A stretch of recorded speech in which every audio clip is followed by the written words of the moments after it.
ಎಲ್ಲರಿಗೂ ಜೈ ಭೀಮ್. ಎಲ್ಲ ಇಲ್ಲಿ ಆಗಮಿಸಿರುವಂತಹ ಪತ್ರಿಕಾ ಮಾಧ್ಯಮದವರಿಗೂ, ದಲಿತ ಸೇನೆಯ ಎಲ್ಲ ಗ್ರಾಮ ಘಟಕದವರಿಗೂ, ತಾಲೂಕು ಹಿರಿಯ ಮುಖಂಡರಿಗೂ ಜೈ ಭೀಮ್, ಜೈ ವಂದನೆಗಳು. ತಮಗೆಲ್ಲ ಗೊತ್ತಿರುವ ಹಾಗೆ ನಮ್ಮ ಸಂಘಟನೆ ಹಾಗೂ ನನ್ನ ವಿರುದ್ಧ ಕೆಲ ವ್ಯಕ್ತಿಗಳು ಅಪಪ್ರಚಾರ ಮಾಡುವ ಒಂದು ನಿಟ್ಟಿನಲ್ಲಿ ಮೊನ್ನೆ ಪತ್ರಿಕಾಗೋಷ್ಠಿ ಮಾಡಿದರು. ತಾವು ಕೇಳುವ ಮಾಧ್ಯಮದವರು ಸಹ ಇದ್ದೀರಿ. ತಮ್ಮ ಸಮ್ಮುಖದಲ್ಲಿ ತಾವು ಕೇಳುವ ಕ್ವಶನ್ಗಳಿಗೆ ನಾನು ವಿತ್ ಎವಿಡೆನ್ಸ್ ಮುಖಾಂತರ ಆನ್ಸರ್ ಕೊಡ್ತೀನಿ. ಮೊನ್ನೆ ಜಿಲ್ಲಾಧ್ಯಕ್ಷರು ಅಂತಂದೇಳಿ ಬಂದಿದ್ದರು. ಹೌದು ಸರ್. ಅವರು ತಮ್ಮ ಮೇಲೆ PDOಗಳಿಗೆ ಏನೋ ಒಂದು ಪದ ಬಳಸಿ ಅವರು ಮಾತಾಡಿದ್ರು. ನಾವು ಅದಕ್ಕೆ ಪ್ರಶ್ನೆ ಮಾಡಿದ್ವಿ, ನಿಮ್ಮ ಹತ್ರ ಏನಾದರೂ ದಾಖಲೆ ಇದೆ ಅಂತ. ದಾಖಲೆ ಇದೆ, ಅದು ಬೇಡ ಅಂತ ಅನ್ನೋವಂಥದ್ದು ಆಯಿತು. ಅದಕ್ಕೆ ನಿಮ್ಮ ಹತ್ರ ಏನು ಪೂರಕ ದಾಖಲೆಗಳಿದೆ ಸರ್? ಮೊದಲನೇದಾಗಿ ದಲಿತ ಸೇನೆ ಸಂಘಟನೆ MS ಜಗನ್ನಾಥ್, ಇದು ಮೊದಲನೇ ಬಾರಿಗೆ ಅವ್ರ ಹೆಸರು ಕೇಳ್ತಿರೋದು. ದಲಿತ ಸೇನೆ ಹೆಸರು ನಮ್ಮದು ಬಿಟ್ಟರೆ ಎಲ್ಲಿಲ್ಲ ಅಂತ ಮಾನ್ಯ ಜಿಲ್ಲಾಧ್ಯಕ್ಷರು ಮೊನ್ನೆ ತಮ್ಗೆ ಹೇಳಿದರು. ನಾನು ವಿತ್ ಎವಿಡೆನ್ಸ್ ಕೊಡ್ತೀನಿ. MS ಜಗನ್ನಾಥ್ ಅಂತ ಈ ದಲಿತ ಸೇನೆ ಸಂಘಟನೆ 1983ರಲ್ಲಿ ಬಿಹಾರದ ಬೆಲಜಿ ಎಂಬ ಒಂದು ಗ್ರಾಮದಲ್ಲಿ ಲೋಕಾಯುಕ್ತರಿಗೆ ಸರ್ ಎಲ್ಲ ಎವಿಡೆನ್ಸ್ ಕಲೆಕ್ಟ್ ಮಾಡಿಬಿಟ್ಟು ನಾವು ಲೋಕಾಯುಕ್ತರಿಗೆ ಕಂಪ್ಲೇಂಟ್ ರಿಜಿಸ್ಟರ್ ಮಾಡಿದ್ವಿ. ಯಾವುದೇ ಥರ ಯಾವ ಅಧಿಕಾರಿಗಳ ಹತ್ರ ನಾವು ಇದು ಮಾಡಿಲ್ಲ. ವಿತ್ ಅವ್ರ ಕಾಂಟ್ಯಾಕ್ಟ್ ನಂಬರ್ ಸಹ ನಮ್ಮ ಹತ್ರ ಇದೆ, ತಮಗೆ ಕೊಡ್ತೀವಿ. ಎಲ್ಲನ ಪ್ರೂವ್ ಮಾಡಲಿ ಸರ್. ಅವ್ರು ಹೇಳಿರೋ ಇದಕ್ಕೆ ನಾವು ಬದ್ಧವಾಗಿದ್ದೀವಿ. ನಂತರ ತಮಗೆ ಹೇಳಿದ್ದಾರೆ ಸರ್, ಟ್ರಾನ್ಸ್ಪೋರ್ಟರ್ಗಳು ಮೈನಿಂಗ್ ಓನರ್ಗಳ ಹತ್ರ ತಿಂಗಳ ಹಪ್ತ ಬರುತ್ತೆ ಅಂತ ಹೇಳಿದರು. ನಾನು ಕಲೆಕ್ಟ್ ಮಾಡಿದ್ದೀನಿ ಸರ್. ಸಂಡೂರು ತಾಲೂಕು, ಬಳ್ಳಾರಿ ಜಿಲ್ಲೆ, ಆಮೇಲೆ ವಿಜಯನಗರ ಟ್ರಾನ್ಸ್ಪೋರ್ಟರ್ಗಳು ಎಷ್ಟಿದ್ದಾವೆ ಸಂಡೂರು ತಾಲೂಕಲ್ಲಿ, ಎಲ್ಲ ಟ್ರಾನ್ಸ್ಪೋರ್ಟಿಂಗ್ ಹೆಸರುಗಳು ವಿತ್ ಕಾಂಟ್ಯಾಕ್ಟ್ ನಂಬರ್ ತಮ್ಮ ಮಾಧ್ಯಮದ ಮುಂದೆ ಕೊಡ್ತೀವಿ. ಎಲ್ಲ ನಂಬರ್ಗಳು ಕಲೆಕ್ಟ್ ಮಾಡಿ, ದಲಿತ ಸೇನೆ ಕಡೆಯಿಂದ ಯಾವುದಾದ್ರೂ ಇಲ್ಲ ರಾಜೇಶ್ ಹೆಗಡೆ ಕಡೆಯಿಂದ ಯಾವುದಾದ್ರೂ ಒಂದು ಕಾಲ್ ಬಂದಿದೆ, ದುಡ್ಡು ಬೇಡಿಕೆ ಇಟ್ಟಿದ್ದಾರೆ ಅಂತ ಪ್ರೂವ್ ಮಾಡಿದರೆ ನನ್ನ ಜೀವನ ಪೂರ್ತಿ ನನ್ನ ಸಂಘಟನೆಗೆ ನಿವೃತ್ತಿ ಕೊಡ್ತಿದ್ದೀನಿ. ನನ್ನ ಸಂಘಟನೆ ಬಂದಿರೋ ಉದ್ದೇಶ ನಿಸ್ವಾರ್ಥವಾಗಿ ಸೇವೆ ಮಾಡಬೇಕು, ಸಮಾಜಕ್ಕೆ ಏನೋ ಒಂದು ಅಳಿಲು ಸೇವೆ ಮಾಡುವ ಒಂದು ನಿಟ್ಟಿನಲ್ಲಿ ಬಂದಿದ್ದೀನಿ. ಈ ತಮ್ಮ ಹತ್ರ ಎಲ್ಲ ಎವಿಡೆನ್ಸ್ ಇದೆ ಸರ್. ನಾನು ಏನು ಸುಮ್ಮನೆ ಕಾಟಾಚಾರಕ್ಕೆ ಬಾಯಿ ಮಾತಲ್ಲಿ ಹೇಳಿ ಪ್ರತಿಷ್ಠೆಗೋಸ್ಕರ ಹೇಳ್ತಿಲ್ಲ. ಎಲ್ಲ ಟ್ರಾನ್ಸ್ಪೋರ್ಟರ್ ನೇಮು, ನಂತರ ಅವರು ಟ್ರಾನ್ಸ್ಪೋರ್ಟಿಂಗ್ ನೇಮು, ಕಾಂಟ್ಯಾಕ್ಟ್ ನಂಬರ್ ಎಲ್ಲ ಇದೆ. ತಮ್ಮ ಮಾಧ್ಯಮದವ್ರಿಗೆ ಕೊಡ್ತೀನಿ. ಅವ್ರು ಮೊನ್ನೆ ಪ್ರೆಸ್ ಮೀಟ್ ಮಾಡಿದ್ರಲ್ಲ ಸರ್, ಅವ್ರಿಗೂ ಒಂದು ಸೆಟ್ ಕೊಡ್ತೀನಿ. ಅವ್ರು ವಿಚಾರಣೆ ಮಾಡೋಕ್ಕೆ ಹೇಳಿ ಸರ್. ಆಯ್ತು ರಾಜೇಶ್, ಈಗ ಉಚ್ಚಾಟನೆ ಮಾಡಿದಾರಲ್ಲ, ಆ ಉಚ್ಚಾಟನೆಗೆ ಪ್ರತಿಕೂಲವಾಗಿ ನೀವೇನು ಹೇಳಕ್ ಬಯಸ್ತೀರಾ ಸರ್? ಇವತ್ತು ಒಂದು ಸಂಘಟನೆ ಅನ್ನೋದು ಒಂದು ಆಲದ ಮರ ಇದ್ದಂಗೆ ಸರ್. ಆ ಸಂಘಟನೆ ಒಂದು ಈ ದಲಿತ ಸೇನೆ ಈ ದೇಶದಲ್ಲಿ ಒಂದು ಎಮ್ಮರವಾಗಿ ಬೆಳೆದಿದೆ. ಅದರಲ್ಲಿ ನಮಗೆ ಯಾವುದೋ ಒಂದು ಜವಾಬ್ದಾರಿ ಕೊಟ್ಟಿರ್ತಾರೆ ಸರ್. ನಾವು ಪ್ರಾಮಾಣಿಕವಾಗಿ ಕೆಲಸ ಮಾಡಿದ್ದೀವಿ. ಬಟ್ ಅವರು ನಾವು ಅವ್ರಿಗೆ ಯಾವ ಬೆಲೆ ಕೊಡಬೇಕು ಅದು ಕೊಟ್ಟು ಪ್ರಾಮಾಣಿಕವಾಗಿ ಕೆಲಸ ಮಾಡಿದ್ವಿ. ಬಟ್ ನಮ್ಮ ಬೆಳವಣಿಗೆ, ನಮ್ಮ ಹೋರಾಟದ ಒಂದು ನಡೆ, ಆಮೇಲೆ ಎಲ್ಲಿ ಕಾಂಪ್ರಮೈಸ್ ಆಗದ ಒಂದು ದಿಟ್ಟ ನಿರ್ಧಾರಕ್ಕೆ ಅವ್ರ ಮನಸ್ಥಿತಿಗಳು ವೈಮನಸ್ಸಾಗಿ ಅವ್ರಿಗೆಲ್ಲೋ ಅಸಹ್ಯ ಉಟ್ಕೊಂಡು ಇನ್ನು ತುಂಬ ಬೆಳೀತಿದ್ದಾನೆ. ದಲಿತ ಸೇನೆ ಬಳ್ಳಾರಿ ಜಿಲ್ಲಾಧ್ಯಕ್ಷ ಆಗಿದ್ದೀನಿ. ದಲಿತ ಸೇನೆ ರಾಮವಿಲಾಸ್ ಪಾಸ್ವಾನ್ ಅವರ ಇದರಲ್ಲಿ ನಮ್ಮ ದಲಿತ ಸೇನೆಗಳು ಬಂದು ಎರಡಿದ್ದಾವೆ. ಎರಡರಲ್ಲಿ ಒಂದು ನಾವು ಇದಕ್ಕಿಂತ ಮುಂಚೆ ನಮ್ಮ ರಾಜೇಶನ ಒಂದು ಒಳ್ಳೆಯ ಇದರಲ್ಲಿ ಎಲ್ಲ ಚೆನ್ನಾಗಿ ಮಾಡ್ಕೊಂಡು ಹೋಗ್ತಾಯಿದ್ರು. ಆ ಒಂದು ನೀಟಾಗಿ ಮಾಡ್ಕೊಂಡು ಹೋಗ್ತಾ ಇದ್ವಿ. ಆಮೇಲೆ ಇಲ್ಲದ ಬೇರೆ ಬೇರೆ ಆರೋಪಗಳೆಲ್ಲ ಮಾಡಿ, ಆಮೇಲೆ ಏನು ಫ್ಯಾಕ್ಟ್ರಿಗಳಿಗೆಲ್ಲ ಹಣ ಕೇಳ್ತದಾನೆ, ಆಮೇಲೆ ಇವೇನಾದರೂ ನಮ್ಮ ಮೈನಿಂಗ್ ಕಂಪನಿಗಳಿಗೆಲ್ಲ ಅವ್ರಿಗೆಲ್ಲರಿಗೆ ಬೆದರಿಕೆ ಹಾಕಿ ಅವ್ರ ಹತ್ರಗೆಲ್ಲ ಹಪ್ತ ಇಸ್ಕೊಳ್ತದಾನೆ, ಅದು ಇದಂತೆಲ್ಲ ಹೇಳಿದರು.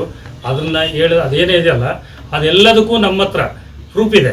ಪ್ರತಿಯೊಂದು ಫ್ಯಾಕ್ಟ್ರಿದು, ಆಮೇಲೆ ಏನದು ಕಂಪನಿಗಳು ಏನಿದಾವಲ್ಲ ಒಂದು 100-150 ಮೇಲೆ ಇದಾವೆ. ಆ ಕಂಪನಿಗಳು ನಂಬರ್ ಸಮೇತ ಕೊಡ್ತೀವಿ. ಏನೇನಿದ್ರೆ ನೀವು ಪ್ರೂಫ್ ಮಾಡಿರಿ. ಒಂದು ಪ್ರೂಫ್ ಮಾಡಿದ್ರೆ ಮತ್ತೆ ಜೀವನದಾಗೆ ಆ ರಾಜೇಶ್ ಎಲ್ಲ ನಾನೂ ಇರೋಂಗಿಲ್ಲ.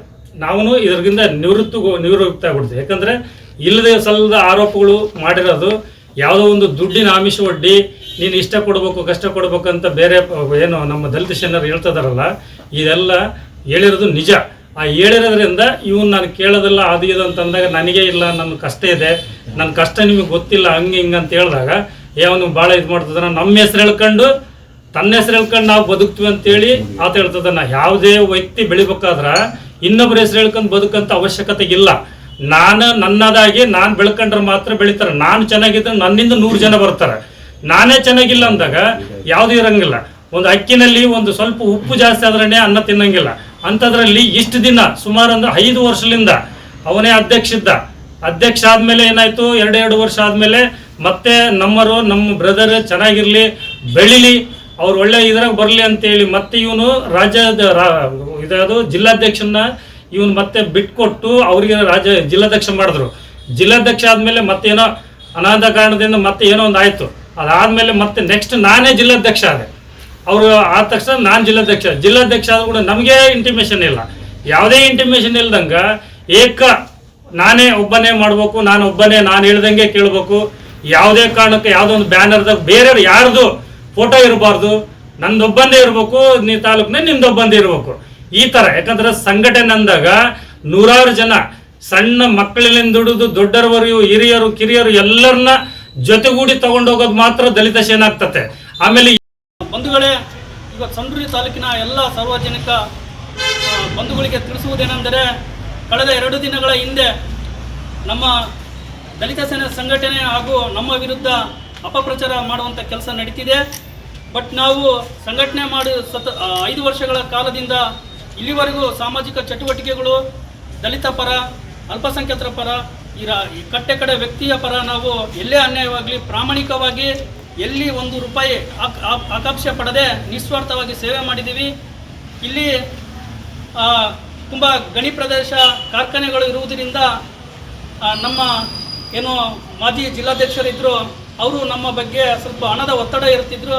ಆ ಸಂದರ್ಭದಲ್ಲಿ ನಾವು ಹೇಳಿದ್ವಿ, ಅಣ್ಣ ಈ ಭಾಗದಲ್ಲಿ ಸಂಘಟನೆ ಮಾಡೋದು ತುಂಬ ಕಷ್ಟ ಇದೆ, ಅಂಥದ್ರಲ್ಲಿ ಎಲ್ಲ ಹಳ್ಳಿ ಭಾಗದ ಜನಗಳ ವಿಶ್ವಾಸ ತಗೊಂಡು ಪ್ರಾಮಾಣಿಕವಾಗಿ ಕೆಲಸ ಮಾಡ್ತಿದ್ದೀವಿ, ಬಟ್ ಈ ಥರ ಮಾಡೋದು ಸರಿಯಲ್ಲ ಅಣ್ಣ ತಾವು ಅಂತ ಹೇಳಿದಾಗ ಅದನ್ನು ಸಹಿಸದೆ ನನ್ನನ್ನು ಸಂಘಟನೆಗೆ ಏಕಾಏಕಿ ತಾಲೂಕು ಮುಖಂಡರುಗಳಿಗೆ ಮಾಹಿತಿ ಕೊಡದೆ, ಸಭೆ ಕರೆಯದೆ, ಸ್ವ-ಇಚ್ಛೆಯಿಂದ ನಿರ್ಧಾರ ತಗೊಂಡು ಇವತ್ತು ನಮ್ಮ ಹೆಸರಿಗೆ ಕಳಂಕ ತರಂಥ ಕೆಲಸ ಅವ್ರು ಮಾಡಿದ್ದಾರೆ. ಬಟ್ ಆದರೆ ಸಂಡೂರು ತಾಲೂಕಿನ ಎಲ್ಲ ಜನರಿಗೂ, ಗ್ರಾಮಸ್ಥರಿಗೂ, ನಮ್ಮ ಯುವಕರಿಗೂ ನಾನು ಮಾಡಿರುವಂಥ ಕೆಲಸ ಇದೆ. ಬಟ್ ಈಗ ತಾವು ನೋಡ್ತಿರ್ಬೋದು ಸರ್, ಇದೆಲ್ಲರೂ ಪೇಪರ್ಗಳನ್ನ ಇಟ್ಕೊಂಡಿದ್ದಾರೆ. ಸುಮಾರು 5 ವರ್ಷಗಳ ಕಾಲದಿಂದ ಇಲ್ಲಿವರೆಗೂ ದಲಿತ ಸೇನೆ ಸಂಘಟನೆ ಮಾಡಿದಾಗಿದ್ದ ಬ್ಲೈಂಡ್ ಟುಮಾರೋ ಬಂದಂಥ ಒಬ್ಬ ಮುಸ್ಲಿಂ ಸಮುದಾಯದ ಮಗುವಿಗೆ ನಾವು ಮನೆಗಳಲ್ಲಿ ರೋಡ್ಗಳಲ್ಲಿ 1 ರೂಪಾಯಿ ಪಟ್ಟಿ ಹತ್ತುವ ಮುಖಾಂತರ ಸುಮಾರು 2 ಲಕ್ಷ ಹಣ ಕಲೆಕ್ಟ್ ಮಾಡಿ ಅವರಿಗೆ ಆಪರೇಷನ್ ಮಾಡಿದ್ದೀವಿ. ಆಮೇಲೆ ಜನೀಶ್ ಎಂಬ ವ್ಯಕ್ತಿ, ಬೆಂಗಳೂರು ಮೂಲದ ವ್ಯಕ್ತಿಗೆ ಫೈನೋವಾ ಮಸ್ಕೋಟಿಕ್ ಎಂಬ ರೋಗ ಬಂದಾಗ ಸೇಮ್ ಎಲ್ಲ ಮಾರ್ಕೆಟ್ಗಳಲ್ಲಿ ಅಲ್ಲಿ ಹಣ ಕಲೆಕ್ಟ್ ಮಾಡಿ ಸುಮಾರು 1 ಲಕ್ಷಗಳ ಅವರಿಗೆ ಆಪರೇಷನ್ ಮಾಡೋಕ್ಕೆ ವ್ಯವಸ್ಥೆ ಮಾಡಿದ್ವಿ. ಗುರು ಮಡಿವಾಳ ಅಂತ ವೀರ ಯೋಧ ಅವರು ಹುತಾತ್ಮರಾದಾಗ ಆ ಸಂದರ್ಭದಲ್ಲಿ ಸಹ ಜನ ನಮ್ಮ ಬಗ್ಗೆ ಏನೇ ಟೀಕೆ ಮಾಡಿದ್ರು ಪರವಾಗಿಲ್ಲ ಅಂತೇಳಿ ಎಲ್ಲ ಕಡೆ ಬಾಕ್ಸ್ ಮಾಡುವ ಮುಖಾಂತರ ಪಟ್ಟಿ ಎತ್ತಿ ಆ ಕುಟುಂಬಕ್ಕೆ ನೆರವು ನೀಡಿದ್ದೀವಿ. ನಂತರ ಹೂವಿನಹಡಗಲಿ ಭಾಗದಲ್ಲಿ ದಲಿತ ಮಹಿಳೆ ಆತ್ಮಹತ್ಯೆ ಆದಾಗ ಆ ಕುಟುಂಬಕ್ಕೆ ಇಲ್ಲಿಂದ ನಾವು ಸುಮಾರು 5 ಟ್ರಕ್ಸ್ಗಳು ಕರ್ಕೊಂಡೋಗಿ ಆ ಕುಟುಂಬಕ್ಕೆ 3 ಎಕರೆ ಹೊಲ, ಅವ್ರ ಮಗುಗೆ ಸರ್ಕಾರಿ ನೌಕರಿ ಕೊಡಿಸೋ ಒಂದು ನಿಟ್ಟಿನಲ್ಲಿ ಹೋರಾಟ ಮಾಡಿದ್ದೀವಿ. ನಂತರ ಈ ಸಂಡೂರು ತಾಲೂಕಿನಲ್ಲಿ ಹೇಳೋದಾದರೆ ಬಡ ವಿದ್ಯಾರ್ಥಿಗಳಿಗೆ ಇದೇ ರಾಮಕೃಷ್ಣ ಶಾಲೆಯಲ್ಲಿ 2 ವಿದ್ಯಾರ್ಥಿಗಳಿಗೆ ಉಚಿತವಾಗಿ 2 ವರ್ಷದಿಂದ ನಾವು ಶಿಕ್ಷಣ ನೀಡುತ್ತಾ ಇದ್ದೀವಿ.